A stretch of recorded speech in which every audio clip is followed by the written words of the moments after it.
Make Walters your spot for this NFL season. All indoor TVs are preset and are first come, first serve. They're proud to show every NFL game every week. Now Irvin ready. Check of the runners. Here's the pitch. Swing and a long drive. Deep left center field. Forget about it. Way out of here. Halfway up the bleachers in left center field. A big 3-run homer for Dansby Swanson, his 22nd of the year. It gives him 70 runs batted in. 424 feet on that blast, halfway up the bleachers in left center field. And it's now the Cubs 5 and the Nationals nothing. Now Pilkington delivers, swing and a long drive, left center field. Hasselback way back, going, and gone. Goodbye. The Cubs have hit their 4th home run of the day. Ian Happ with his 20th home run of the season. RBI number 66, his 5th home run from the right side of the plate as a switch hitter. It's now the Cubs 11, the Nationals 5.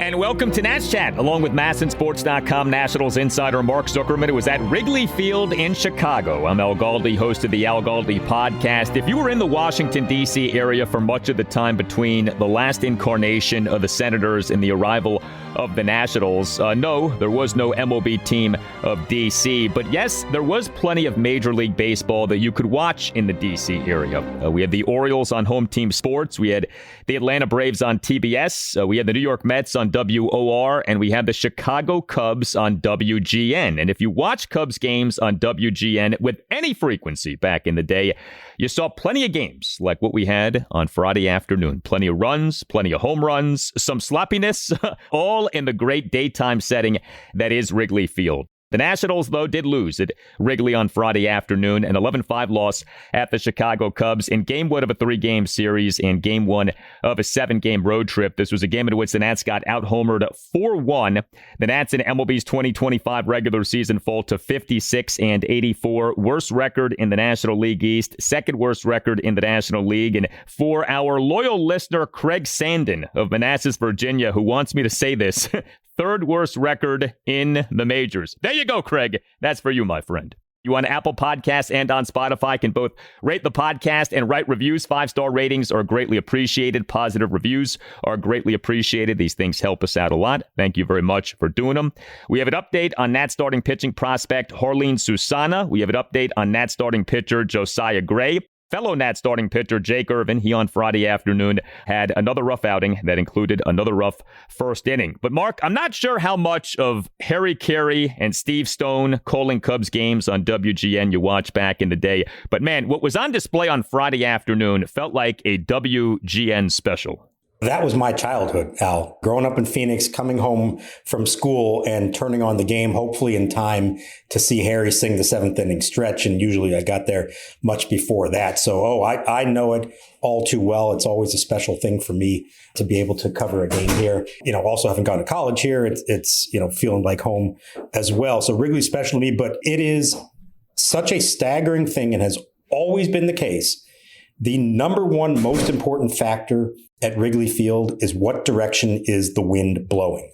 When it's blowing in off the lake, which usually happens early in the season and late in the season when it's colder, the ball will not travel at all. When it's warm, most of the summertime, and the wind is blowing out towards the lake, the ball just flies, and all the fans out there in the bleachers and beyond on Waveland Avenue and Sheffield Avenue are in for a day. And that's what this one was. Now, there was more to it than just that, but you combine the conditions here with Jake Irvin on the mound, who already led the league in homers surrendered coming into the game. That's a bad combination, and we saw it play out, unfortunately, exactly as you feared it might. Very much so. There's a reason that Chicago is known as the Windy City, and Jake Irvin in the Windy City on Friday afternoon did not fare well. He officially allowed 7 runs in 3 1/3 innings. He gave up 5 hits, which were 2 home runs, a double, and 2 singles. He issued 4 walks and a hit by pitch. He recorded 2 strikeouts. He threw 79 pitches, 45 strikes, 34 balls. Irvin, in the bottom of the first, allowed 5 runs, and yet another instance of Jake Irvin getting rocked in a first inning. In that 5-run first, gave up a homer, a double, a single, a walk, a hit by pitch, and a sac fly. The homer was a 2-out, 3-run homer by Dansby Swanson to left center on a 1-2 pitch for a 5-0 Cubs lead. The homer went a projected 424 feet per Statcast. Irvin, in the bottom of the second, allowed a run on a leadoff homer by Reese McGuire to right field on a 1-2 pitch for a 6-0 Cubs lead. And that homer happened while former Cubs outfielder Sammy Sosa was appearing on the Apple TV Plus telecast of this game. But 2 more homers allowed by Jake Irvin, each coming on a 1-2 pitch. He again gets shellacked in a first inning. His first inning ERA for this regular season now is at 11.17, by far the worst among all qualified pitchers in the majors. It feels like Jake Irvin is out of answers here, and these outings are not getting better. They are getting worse, and his season has completely unraveled. He is absolutely searching, and he kind of acknowledges that that's been the case more than once here over the last couple of months, as we see the same things happening over and over again. We know about the first inning troubles. We know about the home run troubles. He's now given up 33 homers, most in the National League. He's still got at least 4, maybe 5 more starts, depending on how they play this thing out. The Nationals' single-season record for home runs is 38 by Josiah Gray in 2022. So he's only 5 away from that, and the pace he's on says he's going to get to that number and beyond. Here's a crazy stat that I figured out during the game, and I guess it's not surprising when you really think about it, but it did not really occur to me until I looked it up. This is the 4th time in the last 5 years that the Nationals have had the pitcher who's given up the most home runs in the National League in a given season. And it's 4 different pitchers who have done it. Jake Irvin this year, it was Trevor Williams in 2023, Josiah Gray in 2022, and Patrick Corbin in 2021. And Irvin only missed out by 1 last year. Aaron Nola and Austin Gomber each gave up 30, and Irvin gave up 29. So you're talking almost 5 years in a row where the Nationals have had the National League leader in home runs surrendered. That cannot happen. And the fact that it's not the same guy, it's somebody different for the most part every year, it's a huge problem. It's become a huge problem for Irvin, who can get himself to 2 strikes and have a chance of getting out of an inning, and has not shown either the stuff or the ability to put the pitches he does have in the right places to keep it in the yard. And that's what has turned what should be maybe a 2-run inning at worst into a 5-run blow-up inning. The Nats starting pitching has been so bad for so long now. I mean, you look at the worst qualified pitchers in the majors in terms of ERA. The Nats have the 2 worst. Mitchell Parker, 5.87, Jake Irvin at 5.71. I mean, that is something, that the Nats have the 2 worst pitchers in the majors in terms of qualified pitchers regarding ERA. With the first inning thing, it is amazing to me that the Nats will not try the opener strategy with this guy. You know, it's not just that his first inning ERA is the worst in the majors. It's the worst in the majors by miles. It's embarrassing how bad it is. An 11-plus first inning ERA. I'm sure the Nats have their reasons, but why you wouldn't at least try something different with Jake Irvin? I don't understand it. Why you wouldn't even attempt a different approach with the season he is having, with how bad he has been in these first innings. What do you have to lose at this point? I don't get this stubbornness, this refusal to go with a strategy that, by the way, is employed by plenty of other teams across MLB. The opener strategy. I don't get why the Nats won't do this. Well, whether it's that or whether it's something else, I think the most frustrating thing, and it applies to Irvin's season, it applies to Parker's season, it applies to Patrick Corbin's seasons in the past, Trevor Williams' seasons in the past. It has been this insistence on just putting them back out there 5 days later and hoping that the results are going to be different. And that's not to say they're not doing work in between starts, but there hasn't been anything radical to suggest, okay, we're really going to shake it up here and do something different. Whether that means an opener, whether that means skipping a guy's turn. No, they had the chance to skip Parker's turn with an off day recently, and they chose not to do that. Things like that. Just anything different to try and see if you can fix what is clearly a problem. And we have not seen that. Now, maybe they're at a point right now where they say we're playing out the string and we're just not going to start messing around with stuff. But to me, part of the problem is it says to these guys, hey, what you're doing is fine. Don't worry about it. Just keep going out there. Keep fighting hard and keep battling, boys, and maybe this thing will turn around. And it instead comes across as like this acceptance of what they are. And I think one of the biggest problems that we saw certainly this year, and probably in a lot of ways led to the firings of Davey Martinez and Mike Rizzo. But I feel like we saw signs this the last couple of years leading up to it. Was this just acceptance of things as they are and an unwillingness to try things that are different? And just to say, well, I guess this is just how bad it's going to be. Let's just fight our way through it and hope things get better. You would have thought that the midseason change would precipitate some changes, and we've seen a few things here and there, but not really overarching change. I can just only hope that come 2026, they're fully invested in doing things a different way, and we will see a different approach to things, because it just feels like their approach right now is, let's just play this out, keep trying it, keep trying the same guys, maybe it'll work out, and if it doesn't, oh well, lost season. And they're with this team is in no way a culture of innovation, a culture of progressive thinking, a culture of forward thinking. It is a culture of, like you said, doing things as you've been doing them, because that's the way we do things, and we're not going to deviate from how we do things. I would love to know, especially from the smarter front offices around MLB, to whatever extent they think about the Nats, what they think about this. You know, like if you asked an Andrew Friedman or an Alex Anthopoulos, what do you think about them not using an opener at any point this season with a guy in Jake Irvin who has an 11-plus first-inning ERA? Like, what would the likes of a Friedman or an Anthopoulos say? Or, you know, somebody else, whoever you happen to identify as a bright executive in MLB, and there are plenty of those people. What would those people say about this situation? And I feel like the Irvin situation is a terrific microcosm of, like, how do you let this happen? A guy be this bad for this long in this season with the state of your season. You know, this is a team, like we've said many times, it is a disaster of a season. It's a lost season. Why wouldn't you try something different? Why wouldn't you dip your toe in the water of forward thinking and just try something different? And the Nats just won't do it for whatever reason. I'd love to know why. They must have some reason. I can't figure out what it is at this point. Yeah, I would love to deep down know what Mike DiBartolo thinks as he watches this as well. We know he's a very analytical, forward-thinking guy who probably has some big ideas of things he'd like to implement if he does get the job full-time. I don't know if he feels like he's not in a position to do that yet. I don't know if it's a matter of the coaching staff that he defers to them for those kind of things, and they're not the types to do that. I don't know that we'll ever really know, at least not until he, in theory, gets the job full time. But I'd be interested in his own thoughts, because I'm sure he's not sitting here watching this himself and thinking, yeah, this is fine. Let's just stick with this. I'm sure he's thinking to himself, there's got to be a better way, whatever that is, whether it's, you know, changes don't just have to be, let's try an opener or let's do something different with Jake Irvin.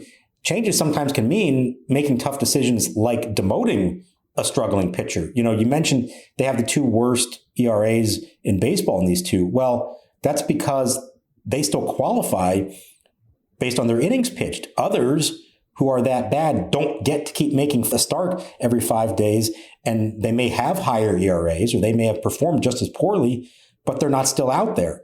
They're moved at some point to AAA or moved to the bullpen or something like that. And I think that is such a frustrating part of all of this throughout the rebuild, is just sticking with what you have and not being willing to make a bold, sometimes difficult decision to, frankly, give up on someone who's not going well. It's not an apples to apples comparison, but the Mets today optioned Kodai Senga to AAA. And he's been bad for a few starts, but not nearly as long as we've seen from Irvin and Parker. That's an organization that is desperate to win and is willing to make some bold, maybe unpopular moves. We have not seen that kind of thing from the Nationals, certainly not during these last few years. When Mike DiBartolo spoke to you guys for the first time as interim GM back on July 8th, that quote still sticks with me. Quote, "We need real change," end quote. You know, simply stepping up our game is not enough. You know, we need real change. I'm excited to bring a fresh approach, a fresh voice to this role. That seemed like him trying to communicate something in a nice way But like the underlying message, it felt like was a cry for help, a cry for revolution almost, of like, you don't understand, people, how bad it is here right now. You don't understand how much different things need to be. That quote has stuck with me. And I feel like the Jake Irvin thing is sort of a perfect snapshot of the change that is needed. Yeah, we need real change.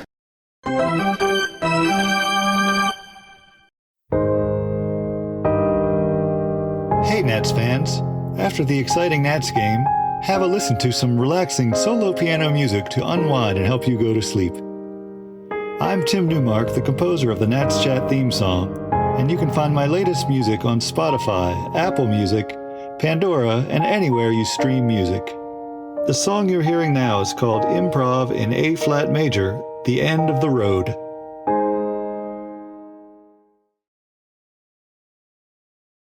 Oh, 1. Curveball blasted left field and deep. Wood going back. Warning track to the wall, and it's gone. A home run for Nico Hoerner, and it's 10-5 Chicago. Hoerner, not a big power hitter, just his 6th homer. He got a hold of a hanging curveball and drove it into the first row over the basket. So the Nats bullpen had been going really well. The Nats bullpen did not do well in this 11-5 loss at the Cubs on Friday afternoon. 4 Nats relievers officially combined to allow 4 runs in 4 2/3 innings. Orlando Rebolta officially allowed 1 run in 2/3 of an inning, but he and the Cubs' 2-run fourth faced 5 batters, got 2 outs. He gave up a 2-out opposite field 2-run ground rule double by Willie Castro to left field for an 8-2 Cubs lead. Shinosuke Ogasawara allowed 2 runs in 2 innings. He and the Cubs' 2-run 6 gave up a 2-out solo homer by Nico Hoerner to left field for a 10-5 Cubs lead. Jackson Rutledge was good. He continues to be better. He tossed a scoreless bottom of the 7th, but Connor Pilkington had a tough outing. 1 run in 1 inning. Bottom of the 8th gave up a leadoff homer by Ian Happ to center for an 11-5 Cubs lead. That homer winner projected 423 feet per Statcast, but Pilkington also issued 2 walks and a wild pitch. It had been a while since we had a bullpen outing like this from the Nats. 4 relievers used, 3 of the 4 not good. It tells you how well the bullpen had been going. This game, obviously not so good. It was bound to happen eventually. I hate to say it, but they weren't going to be that good for that long. And when you face a good lineup like this, and in the conditions like this was, where you hit the ball in the air and it's going to fly, I can't say I'm hugely surprised by that. I think, the home runs are annoying, but to me, the walks, a lot of walks there over the later innings. And I understand you're trailing in the game and it's sort of garbage time, but I mean, they got to a point that it was 8-5, and you thought, okay, maybe if the bullpen can hang on here, they might have some kind of shot at coming all the way back. And then it got ugly after that, and it was a combination of walks and home runs. I feel like we've had this discussion so many times since we started the podcast. If I had to boil down the Nationals pitching staff from 2021 through 2025 to the 2 biggest areas of concern, it keeps coming back to the same things: walks and home runs. It's a terrible combination. It's almost impossible to win when you're not good in either of those departments. Interesting game for the Nats offense in this 11-5 loss at the Cubs on Friday afternoon. 5 runs, despite totaling just 6 hits and working just 2 walks. But the Nats went 2 for 3 with runners in scoring position, and the 6 hits were comprised of a home run, 2 triples, a double, and 2 singles. So this actually was like an extremely efficient offensive performance by the Nats. Luis Garcia Jr. hit the homer. He is the Nats starting second baseman and number 5 batter, went 1 for 3 with a 2-run homer and an RBI sac fly. Garcia in the Nats 2-run 4th had a 2-out 2-run homer to right center to cut the Nats deficit to 6-2. And the red-hot Daylen Lile, he is the Nats starting right fielder and number 4 batter, went 2 for 4 with a 2-run triple and another triple. He had 2 triples in this game. Now, one did come thanks, in part at least, to a defensive boo-boo by the Cubs. Lyle, in an Nats 2-run 4th, had a 2-out opposite field triple off the left center field warning track on a fly ball that Cubs center fielder Pete Crow Armstrong lost in the sun. Although Lyle did hit that ball pretty well. And Lyle, in an Nats 3-run 6th, had a 1-out opposite field 2-run triple off the left center field warning track to cut the Nats deficit to 8-4. The Nats in this game did not match the firepower of the Cubs. That is true. But the Nats did do some good things offensively in this game, and a 2-triple performance by Daylen Lile. Not often that you see a player in a game have 2 triples. Only the 6th time in Nationals history for multiple triples in the same game. The list has A few names that you might expect, C.J. Abrams, Denard Span, Ben Revere. A couple of names you might not expect, Christian Guzman way back in 2008. And the first to do it and the only other rookie to do it, and I know you remember him very well, Al, in September of 2006, Bernie Castro. Remember a lot about Bernie Castro? He was a very low-hitting middle infielder who played out late in the 2006 season, and he had a 2-triple game. I couldn't have told you that he hit even 1 triple for the Nationals, let alone 2 in the same game. Shows what I remember. Yes, a little bit flukish in this case because Crow Armstrong lost the ball in the sun. But what I'll say is this. Lile is a rare player who has the ability to turn doubles into triples very easily. Either of those plays, you could have held up and stayed at second base. And by having that extra gear, by playing as aggressively as he does, he turns them into triples. And as Luis Garcia, who's batting behind him, said with a big smile, that's an easy RBI for me. To know that there's a guy on third with less than 2 outs, and sure enough, he had a sac fly in one of them, drove him home, and then homered his other at bat. What Lile is doing, playing with energy, hitting the ball with authority, hitting for power, which doesn't necessarily have to mean home runs, hitting for extra bases. He has extra base power, and the speed on the bases can make things happen. It's been really nice to see, as we've talked about, out of all these young guys, he's the one who we've seen real growth from this year to suggest that he can be a part of this moving forward. And all that discussion of who's your outfield moving forward, he's made the best case for himself, besides James Wood, obviously, in the first half of the season. Daylen Lile's made a better case for himself than anybody else who's had a shot here so far. It is very encouraging to see Daylen Lile doing as he is doing, and he has been doing this for weeks now. This is not some cute little, 3 or 4 day run here. This is like a month plus now that Daylen Lile has been producing. But, at the same time, and you just hit on this, it contrasts greatly with what we're seeing from, Dylan Cruz and Brady House when he does play. And look, even James Wood. James Wood in this game is the Nats starting left fielder and number 1 batter, 0 for 4 with 2 strikeouts. He continues to have a very poor, certainly by his standards, post-All-Star break portion of the season. And, we're into September now. Like, there's not that much time left here in the season. And it could end up being that James Wood ends his great season struggling after the All-Star break and never really truly getting going again. And the way we have to start talking about James Wood's 2025 is that, well, it was a good 60% of a season, but the post-All-Star break portion of the season was not so good. This is starting to remind me of C.J. Abrams' season last year, where you were so encouraged by what he was doing, you get to the All-Star break, and then after that, things end up not going so well. And we're kind of right there right now with James Wood. I really would like to see him end the season strong, because otherwise it's not pretty what you're looking at in terms of the performance post the All-Star break. Yeah, I agree. I think it makes a big difference if you have a big September. And you can apply the same logic to some pitchers we've seen. Mackenzie Gore can have a great first half, can't finish. Jake Irvin last year, great first half, and struggled after that. For whatever reason, this team, this has been a recurring issue where guys can look great in April, May, and June, and then not so much after that. It's a long season. It's a grind. We know that. If you're ever going to make it at this level, you have to show an ability to do it for 6 months. Or if you go through the inevitable slump, which everyone does, you got to be able to get out of it and get back on track and at least finish the season in a decent place. The final numbers, we were talking about James Wood like, hey, this is a Juan Soto type of season at his age. That's not at all where it's going to end up when it's all said and done. One other young player to mention in that list of guys who have been disappointing is Robert Hassel, who has done a few things here and there, but not on a consistent basis. And while he may not have been quite as highly touted as some of the others, I think you put him on the list too of all these guys that we said coming into the season. You want to find out by the end of this year, are they part of this plan or not? Too many of them have not really asserted themselves to say, yes, I am a big piece of the puzzle moving forward. Too many of them are going to leave a lot of questions in our minds heading into the offseason.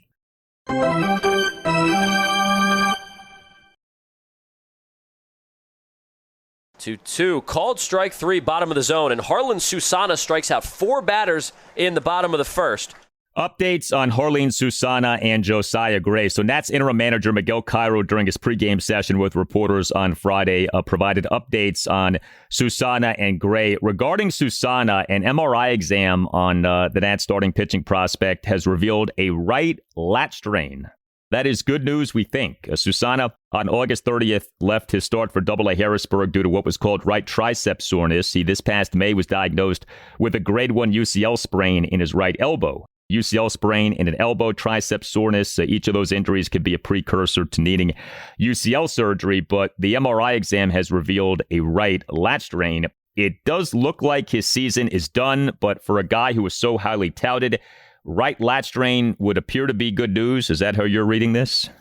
It's better news than an elbow injury, for sure. But I don't want to make it sound like a lat strain is nothing. And we don't know the exact severity, and he still has to meet with doctors and decide what course of action. And the fact that that's still somewhat up in the air makes me think that it's not just a minor strain, but something that could be more significant than that.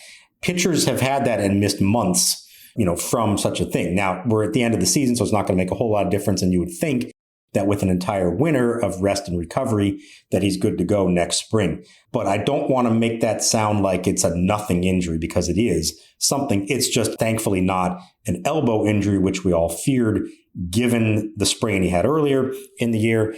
And, just the fact that what they said he came out of that game with last week, the tricep soreness, is the same thing they said about Travis Sikora earlier in the summer. And Sikora, of course, did ultimately need Tommy John surgery. So that's why your mind went there.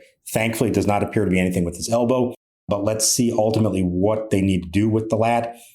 I'd be stunned if he came back to pitch this year. You hope it's something that doesn't require too much of the offseason to heal as well, because you would love for him to come in next year healthy going into spring training, because he is a guy, if everything goes the way you hope it should go, that could find his way into the big leagues. But I do worry somewhat that as electric as the stuff is, as encouraging as a lot of this season has been for him, there's multiple injury concerns he's had. And anybody who throws that hard, that violently, it feels like it's a ticking time bomb waiting to happen. And so while he may have dodged a bullet as far as the big bad injury, I don't know that you're ever going to feel 100% comfortable that this guy is in the clear, and that wherever he pitches next year, minors, majors, that inevitably something bad is going to happen to him. Well, and the right lat strain explains the right tricep soreness, but does not explain the grade 1 UCL sprain in the right elbow. So there still is that elbow ailment that he had a few months ago that is still in the back of your mind. And sometimes if you're compensating for one thing, you can strain something else. I have no idea if that's the case here, but there would be a logical conclusion to draw there that if the elbow was bothering him, he wound up hurting the lat as a result. All right, a Nats pitcher who did undergo major UCL surgery, Josiah Gray, at last is beginning a minor league rehab assignment. He will make a start for High-A Wilmington on Sunday. Where are we now on the Josiah Gray-o-meter when it comes to whether he'll pitch in a game at the major league level this season? It's still within the realm of possibility. And I think, as we said all along, like, time was running out and there was a narrow window. They're still in that window for it maybe to happen. Great news, first and foremost. Pitching in a competitive game for the first time in 14 months. Going to go 2 innings, 30, 35 pitches on Sunday for Wilmington. You see how that goes. If everything comes out of that great, you schedule another one, you build them up to 3 innings and say 50 pitches the next time after that, and you keep building up from there. Now, the minor league season ends before the big league season does. So if he's feeling good and if you want to keep him going, you could find a scenario where we see him maybe pitching once, twice tops at the big league level before the season is over. Maybe it's not a full start, but something like 3 innings, which would be great for his confidence and peace of mind heading into the winter. It doesn't mean it has to happen. If he gets through a couple of rehab starts in the minors and feels fine, all's good. You need to shut him down. Fine. Have him come to spring training and he's good to go. But encouraging news. I really don't think there's been any setbacks along the way. This is just the way it's timed out. It was always going to be close whether he could make it back to this year or not. They weren't going to force that issue. It wasn't necessary. But just glad to see, and I'm sure he's feeling it, just that competitive juice of pitching in a real baseball game, even in a minor league game. That's a big deal for any of these guys coming back from that surgery. Excited to see how he does. July 24th, 2024 was when Gray underwent his surgery, and his surgery was both a Tommy John surgery and an internal brace procedure on his right UCL. Game 2 for the Nats at the Cubs, Saturday afternoon at 2:20. Brad Lord will be the Nats starting pitcher. You tell us what you think. Hit us up on X at Nats_chat. Hit us up on Blue Sky at Nats Chat Podcast. You can email us natschatpodcast@gmail.com, including if you would like for us to deliver a shout-out to someone who you care about who listens to this podcast. Hit up the man who runs this podcast, Tim Shovers. He'll tell you what goes into the shout-out phenomenon. Again, that email address is natschatpodcast@gmail.com. All Nationals radio highlights on Nats Chat are courtesy of 106.7 The Fan. For Mark Zuckerman, I'm Al Galdi. We thank you for listening, and we'll talk to you next time on the Nats Chat Podcast. Here's the pitch. Swing a line drive toward the gap, left center field. Happ giving chase, can't get to it. It's one hop off the fence. Karam's over the center fielder, Crow Armstrong. Abrams scores. Bell headed home. The throw to third will not be made. Bell scores. Lyle slides into third with his second triple this afternoon.